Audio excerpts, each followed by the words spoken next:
sügavkülmikusse. Tagasilla remondi asjad tulid ka. Kaikaid. Need suured puksid, suured kaikad. Ja veel kaikaid. Ja üks pakk tuleb veel.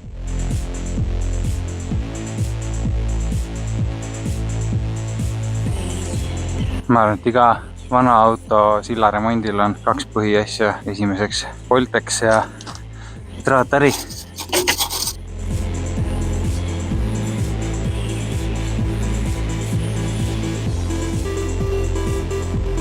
Kätte sain, mul mingit pressi ega asja ei ole, siis ma kasutasin seda õhuhaamrit. See auksid ära puhastada ja uute sissepanekuga mul on väike trikk ka. See trikk seisneb selles, ma panin need enne sügavkülmikusse. Nüüd siis vaatame, kas sellest tolk on. Justkui räägitakse, et kui panna sügavkülmikusse, siis peaks nagu asjad natukene kahanema. Nii et kohe testime.